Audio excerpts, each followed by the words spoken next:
Episode 81, Hitchhiking Stories. Hitchhiking has a rich history in the American identity. Even before there were cars, there were people standing on the roads looking for a ride on your horse-driven wagon. The idea of setting out on the open road with nothing but the clothes on your back embodies a sense of American determination and freedom. It appealed to my adventurous spirit. From its origin in the early 20th century to its death in the early 70s, this practice has been popular, running away from home. In another episode of this podcast, I discussed my disoriented period just after high school graduation. This story happened during that time. I was 17, pissed off at the world, and trying to figure out who I was, where I was going, and how to get there.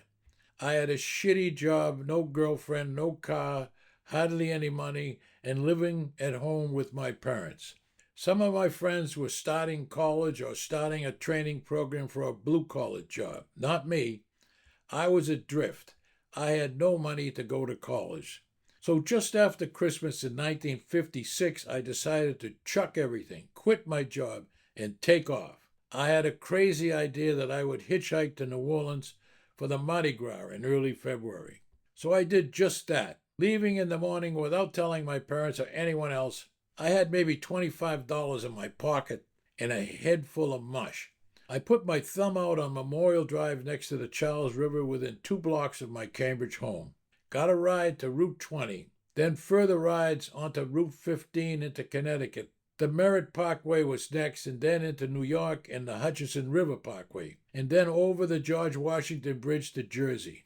I was at the beginning of the Jersey Turnpike, and vehicles were coming off the George Washington Bridge. As I was thumbing a ride there, a big trailer truck rig pulled up next to me. The driver opened the passenger door and shouted the following: "Do you know how to drive this rig?" I was stunned, but I was also fearless. So I said, "Yes." I told him that I had driven all kinds of trucks. I didn't tell him that that type of big truck was not one of them. Where that kind of courage or stupidity came from, I don't know. The driver told me that he had been out all night drinking and carousing in Brooklyn and had an urgent delivery to make in Philadelphia that afternoon. He said he couldn't keep his eyes open, so I climbed up into the cab and into the driver's seat. He showed me the 2 shifters and explained double clutching and the rest of the equipment. So I started slowly and stayed in the inside lane, and some bumping and squealing happened until I got the hang of it. Once I got the unit up to speed, about 60, I kept it going straight in the inside lane. He fell asleep, and I drove that truck the whole distance of the Jersey Turnpike, stopping in Camden, New Jersey. He took over and dropped me in South Philadelphia. Ballsy kid, eh? I went on hitchhiking through Pennsylvania into Maryland and Delaware. It was getting dark when I reached Washington, and I was hungry, tired, and I had spent all my money.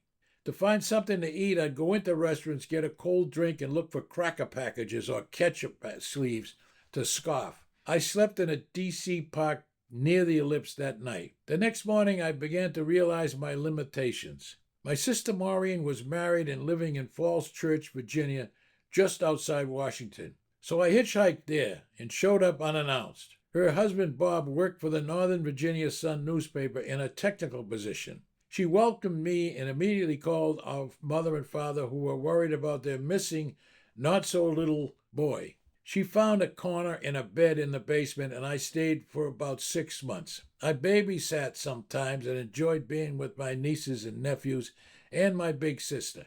Bob got me a job at the newspaper selling subscriptions over the phone on commission. I was pretty good at it. After staying 6 months, I took the bus home with a few bucks in my pocket, but alas, I never got to the Mardi Gras. Motorcycle from hell. In another one of my hitchhiking events, one summer, I was hitchhiking from Cambridge to the summer cottage my family had rented in New Hampshire. A motorcyclist stopped and picked me up. He was heading to the annual Loudon, New Hampshire week-long motorcycle rally. I had never been on a motorcycle before. He was a daredevil driver, speeding and weaving in and out of traffic, taking curves at high speeds, and generally scaring the shit out of me. I was very happy when he dropped me off near Bennington, and I will never get on one of those damn things from hell again. This is Rod Murphy. Thank you for viewing or listening to my podcast episodes. I really appreciate it. If you liked it, and if you so choose, I ask you to send a good review and or refer a friend who might be interested in this Old Boston podcast series. Again, my thanks.